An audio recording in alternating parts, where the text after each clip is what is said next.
A continuación, Sonrisas al Día.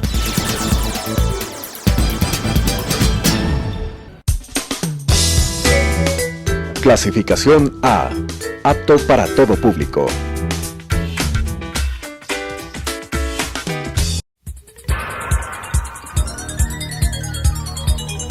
Las opiniones vertidas en este espacio por la producción y dirección del programa son de exclusiva responsabilidad de sus autores y de quienes intervienen en ellos.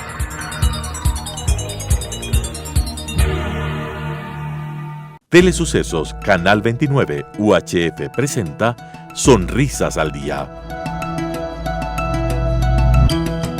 Consejos para la prevención de enfermedades de la cavidad oral y tips para la solución de las mismas con la conducción de Lisette Naves. Sonrisas al Día. Hola, buenos días. Bienvenidos a nuestro programa Sonrisas al Día. El día de hoy estamos con nuestro invitado, Dr. Diego Robalino. Él es cirujano maxilofacial y vamos a hacer un show en donde explicaremos un poco las complicaciones que podemos tener en cirugía bucal. Buenos días, Diego, cuéntanos, ¿cómo va el tema de hoy? Las complicaciones, una cosa que tú ves todo el tiempo en tu labor. Gracias, Francisco, sí. En efecto, las complicaciones dentro de todos los procedimientos quirúrgicos en cirugía oral se ha convertido en algo que poco a poco se ha hecho más frecuente debido a muchos casos. Entonces, en esta ocasión vamos a conversar de las complicaciones más comunes que pueden ocurrir dentro de la consulta dental en cuanto a procedimientos quirúrgicos de especialidad. Correcto. Bueno, para ponernos un poquito en contexto, vamos a permitir que nos hagas una introducción, ¿no?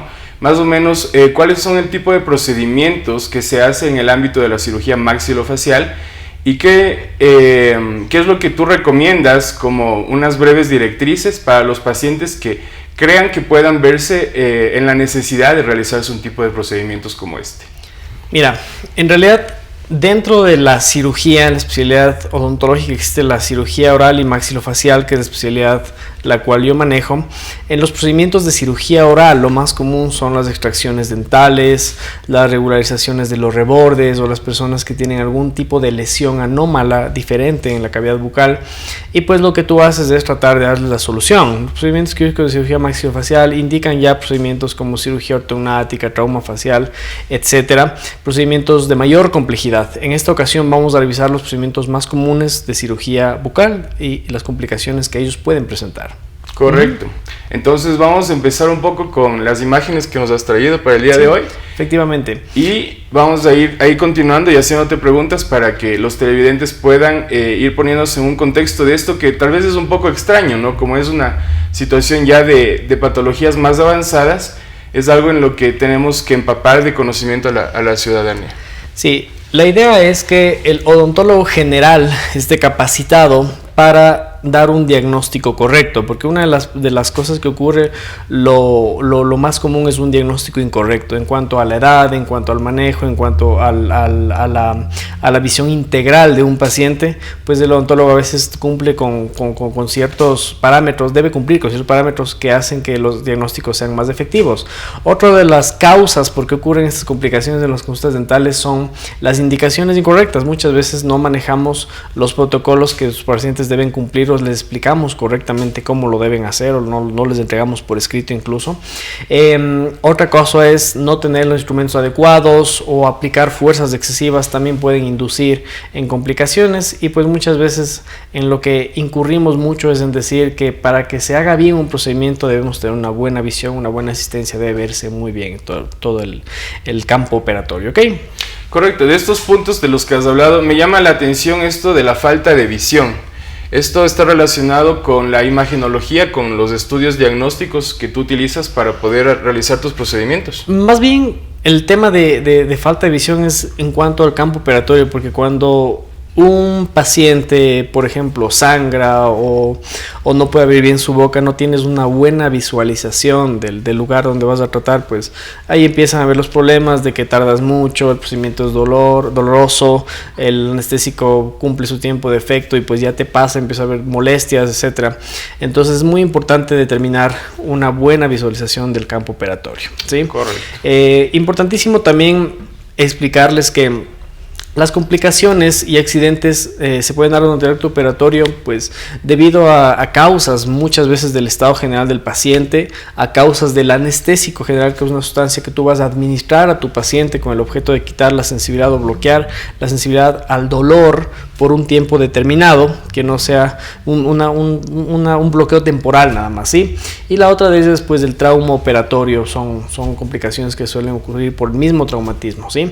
Entonces, después de las cirugías o después de los procedimientos quirúrgicos también pueden producirse este tipo de procedimiento. Entonces vamos a ir viendo y vamos a ir revisando algunos relacionados al estado general del paciente. Si ustedes se fijan ustedes pueden ver en las imágenes, tenemos 3. Dentro de ellas, estos pacientes les vamos a considerar como especiales por el tema de que son pacientes que pueden tener edad avanzada. Los pacientes con edad avanzada generalmente tienen enfermedades cardiovasculares, enfermedades articulares, etcétera. Están bajo medicamentos o bajo algún tipo de tratamientos como antitrombóticos, integrantes plaquetarios, etcétera. Debemos determinar bien la enfermedad, preguntar qué medicamentos toman, la frecuencia con que lo toman, el por qué lo toman, quién se los envió y todo. A los pacientes de edad avanzada es muy importante manejar eso. En los pacientes o en las pacientes que están en periodos de gestación o en pacientes embarazadas es muy importante conocer cómo funciona el embarazo y en qué tiempos son los tiempos en los que tú puedes hacer una extracción, porque esto es una pregunta para analizarla bien. Y muchos de los pacientes dicen, no, pues estoy embarazada, no voy a poderme hacer nada. No es cierto, sí se pueden hacer procedimientos, y ciertos procedimientos que implican más complejidad, como los procedimientos quirúrgicos, sí se pueden hacer, sobre todo dentro del segundo trimestre, y se pueden manejar ciertos parámetros y protocolos para evitar complicaciones, porque también pueden ocurrir, nadie está exento de ellas, pero se pueden disminuir en su frecuencia. Otros de ellos son los pacientes que están en lactancia, por ejemplo, o mujeres que están en los periodos de menstruación. Periodos de lactancia y menstruación son de bajo riesgo, realmente hay que saber manejar la medicación, las dosis de ellas para poder hacer el protocolo adecuado. Correcto, Diego. Aquí quisiera hacerte yo una pregunta. Pareciera que para los actos operatorios es importantísimo que los pacientes nos cuenten exactamente las complicaciones que puedan haber tenido previas o el estado en el que se encuentran, ¿no? Muchas veces se necesita hacer la pregunta si se encuentra en una posibilidad de estar en embarazo a una persona que ya está en edad fértil, por ejemplo, o en personas mayores que tú habías dicho de edad avanzada. La situación de los medicamentos que toman, ¿no? Hay medicamentos que pueden ser antihipertensivos, y si es que no se nos informa de esto a los profesionales, pues ¿pueden haber mayores probabilidades de que hayan estas complicaciones? Sí, por supuesto que sí. Es por eso que cuando hacemos la historia clínica o la ficha odontológica que va dentro de la historia clínica, nosotros tenemos que ser muy minuciosos en preguntar a nuestros pacientes a profundidad, porque muchas veces los pacientes también creen que hay cosas que son poco relevantes y no las dicen. O pues nos las ocultan porque hay un poco de vergüenza, un poco de desconocimiento también en ese sentido, y pues podemos incurrir en un error por eso. Entonces sería una muy buena recomendación pedir a los pacientes, si es que van, por ejemplo, adultos de edad avanzada o tal vez jóvenes o adolescentes, a hacerse algún tipo de esas intervenciones, quienes usualmente les están a cargo de sus medicinas o de sus tratamientos, que los acompañen para que no haya tanto la probabilidad de que se pierda este tipo de información muy valiosa. Sí, efectivamente.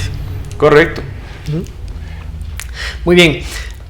Hablando con respecto a lo que estábamos manejando hace un momento, los pacientes embarazadas, si tú te fijas aquí, tenemos un caso en donde hay problemas que se pueden producir en la consulta odontológica, sobre todo en aquellas mujeres que están en el último trimestre de embarazo, porque van a la consulta odontológica y si tú le haces que se recueste como normalmente lo hace, puede haber una compresión sobre la vena cava inferior y puede producirse un síndrome que se llama síndrome de hipotensión supina. Esta compresión en la vena cava inferior, esta vena cava es una vena que lleva todo o que recoge el confluente sanguíneo de todo el sistema abdominal, de toda la región abdominal, y esta es la que lleva al corazón. Entonces, cuando hay compresión empiezan a haber problemas, sobre todo empiezan a haber problemas asociados al tema cardiovascular, empieza a haber aumento de la presión, etcétera, y pues puedes ver los síntomas. Entonces, como en la imagen pasada que estábamos revisando, en la imagen anterior,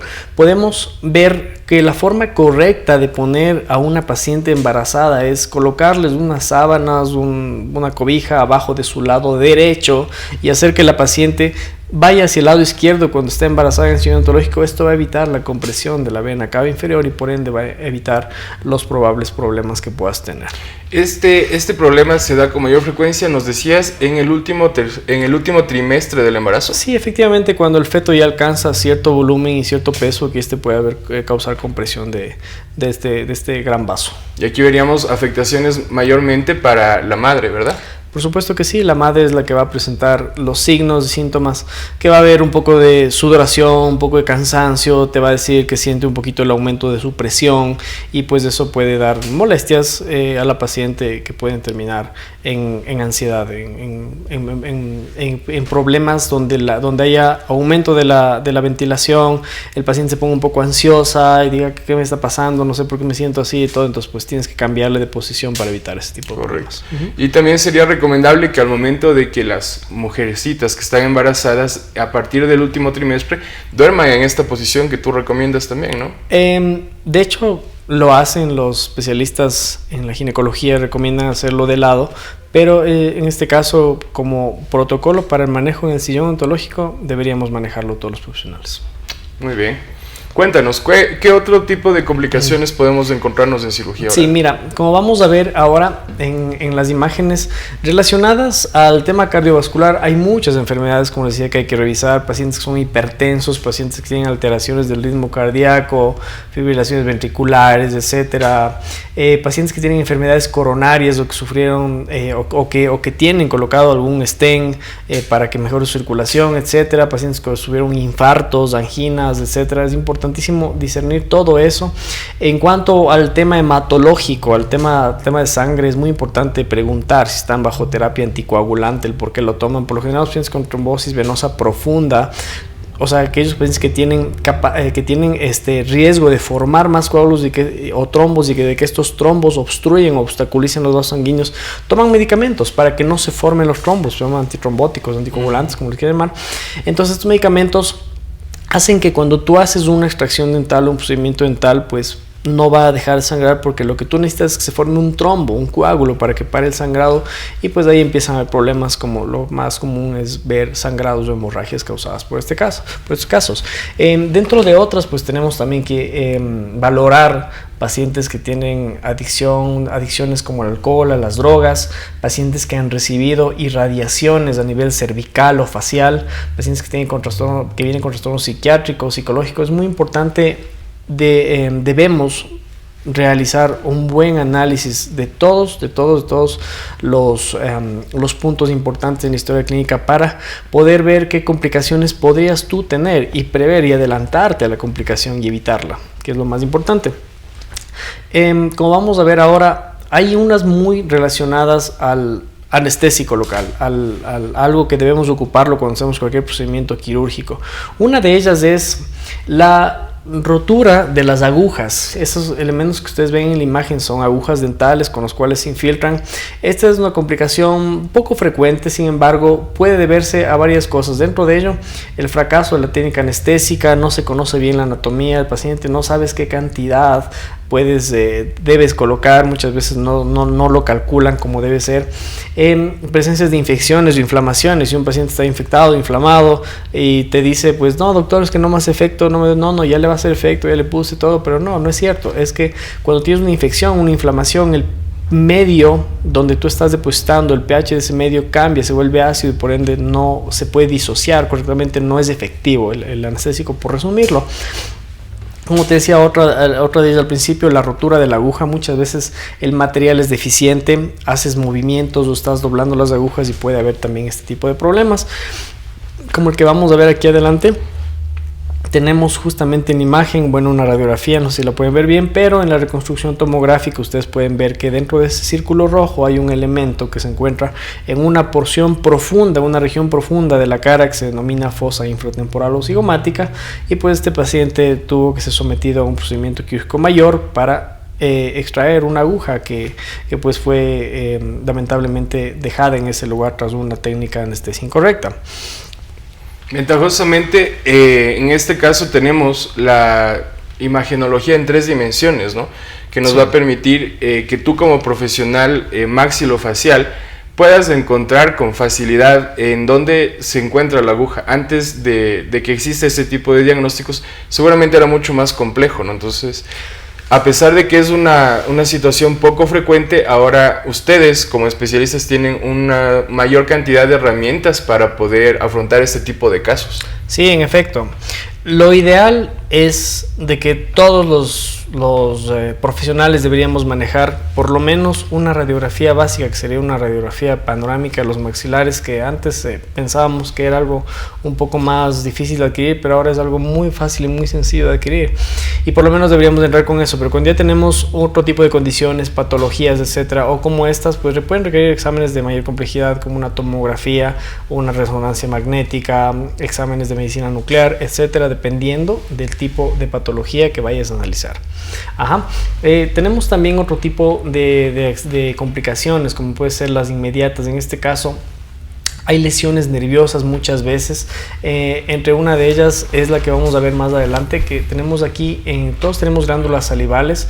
Una de las glándulas salivales se llama glándula parótida, ¿sí? Se encuentra ubicado en la parte lateral, o sea, debajo de la zona auricular del oído y hacia la parte posterior de la mandíbula. En esta zona tenemos una glándula grande. Esta glándula muchas veces es infiltrada por un desconocimiento de la anatomía, es decir, ponen anestesia local, se pega la glándula y pues puede causarse o pues producirse lo que vemos en la primera imagen, una parálisis facial. Esta parálisis facial es causada porque el nervio facial que da el movimiento a la mímica facial es un nervio que atraviesa la glándula parótida en uno de sus polos, y pues si tú anestesias la glándula parótida, pues vas a tener una caída del párpado y una caída de la comisura, probablemente de acuerdo a la rama que se afecte, y provocar una parálisis facial transitoria afectando este nervio.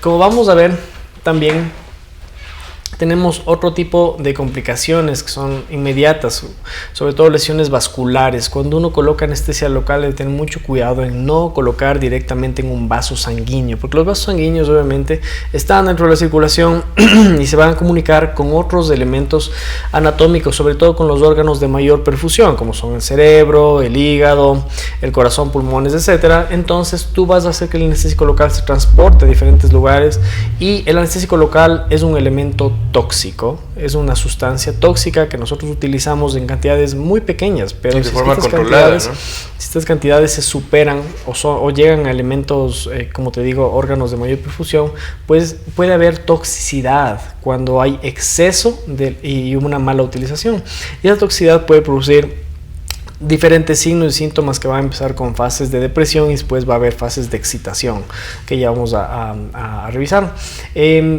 Esto puede pasar con lesiones en vasos sanguíneos, en diferentes arterias, diferentes venas, y ahí podemos ver diferentes signos, como te decía, entre ellos la cefalea. La cefalea intensa es lo primero que puedes ver cuando anestesias directamente en un vaso sanguíneo. Después puedes empezar a ver diferentes problemas, como cuando estás en vasos sanguíneos cerca de la región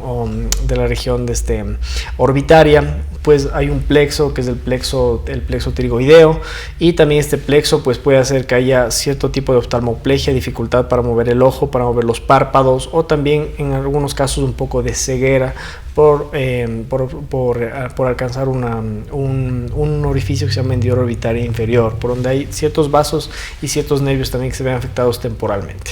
Correcto, Diego. Nos decías que una de las reacciones inmediatas es la cefalea. Algunos de nuestros televidentes puede que no tengan un conocimiento profundo. Una cefalea pudiéramos decir que es un dolor de cabeza intenso y prolongado, ¿no? Sí, la cefalea es, lo que yo quiero decir es que si están colocando anestésico local y colocas directamente en un vaso sanguíneo, lo que no debería pasar es que va a haber un dolor muy fuerte de cabeza en primera instancia, en la mayoría de casos donde es una infiltración directa a un elemento vascular, un vaso sanguíneo. Correcto.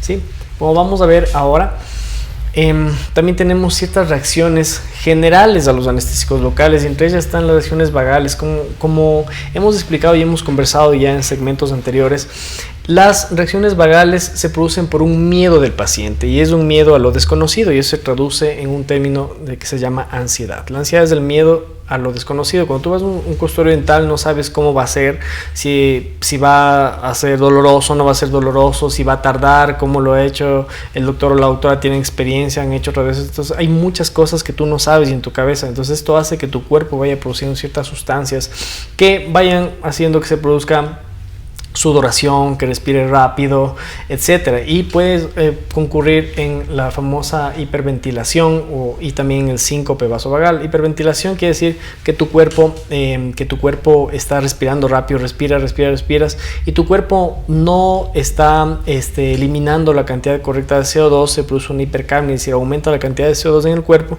y pues puede haber reacciones indeseables o adversas en los pacientes.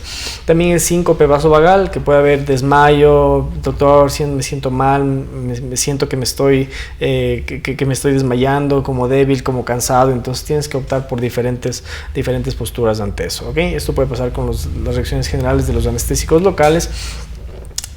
Una de las cosas que se debe hacer es que podamos nosotros monitorizar a nuestros pacientes, aunque sean procedimientos sencillos. Por lo general, en la imagen superior que ustedes logran ver ahí, tenemos una imagen de un pulso oxímetro, donde tú puedes controlar que tu paciente esté respirando bien y controlar su pulso también.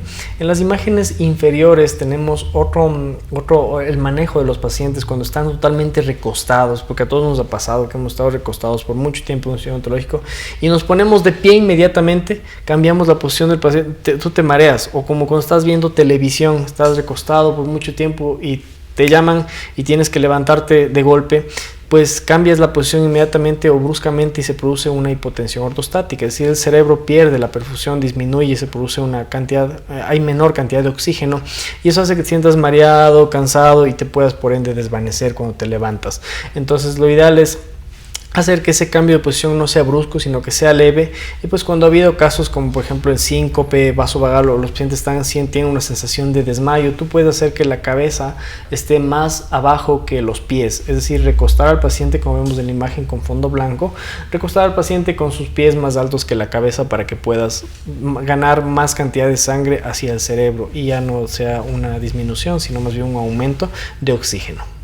Correcto, entonces el poder manejar adecuadamente esto en el consultorio nos va a ayudar que, por ejemplo, el paciente se levante y en el camino ya a la casa pueda tener un desmayo y ahí sí tener una caída de su propia altura que pueda ser más compleja, ¿no? Si es que estás utilizando solamente anestésicos local y es solo por el cambio de la posición, esto se ve por lo general más rápido. Te levantas y estás un poco mareado. Entonces, si estás un poco mareado, lo que debes hacer es sentarte un momento o no debes levantarte tan rápido o de forma tan brusca para evitar esto, ¿sí? Porque bueno, el camino a casa, por lo general, este tipo de complicación ya debe haber pasado, a menos de que hayas utilizado algún tipo de elemento sedante, un sedante oral o sedante que puede estar todavía en el cuerpo.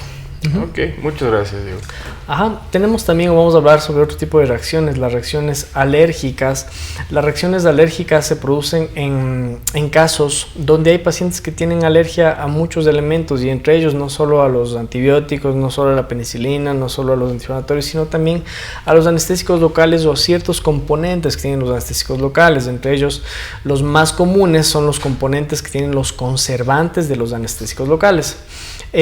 Otras de las reacciones pueden ser también reacciones indeseables en pacientes que toman antidepresivos. Los pacientes que toman antidepresivos, por lo general de tipo tricíclico, son pacientes que pueden presentar problemas debido a que tú colocas anestésico local con vasoconstrictor y una elevada cantidad del vasoconstrictor hace que se supriman los métodos de eliminación de este tipo de vasoconstrictores, porque recordemos que tu cuerpo también ya produce la adrenalina y tú también en tu cartucho anestésico administras eso. Entonces, si no se elimina, se concentra y el aumento de concentración extraneuronal causa muchas reacciones adversas, dolor de cabeza, cansancio, sudoración, somnolencia, etcétera, y pueden pues incurrir en complicaciones que pueden trastornarse a ser un poco más graves.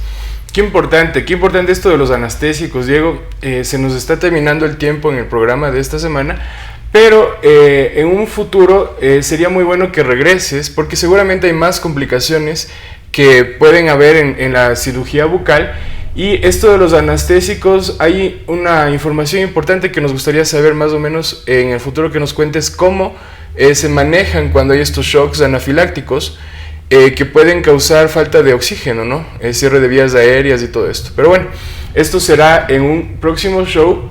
Agradecemos tu visita y como siempre les invitamos a que visiten nuestras redes sociales @DentalAdvantageUIO. Muchas gracias y que tengan una excelente semana.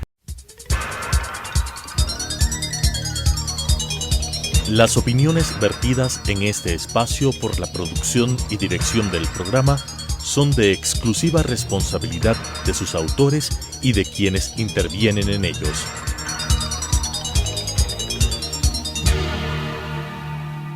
Telesucesos Canal 29 UHF presentó Sonrisas al Día. Consejos para la prevención de enfermedades de la cavidad oral y tips para la solución de las mismas con la conducción de Lisette Naves. Sonrisas al Día.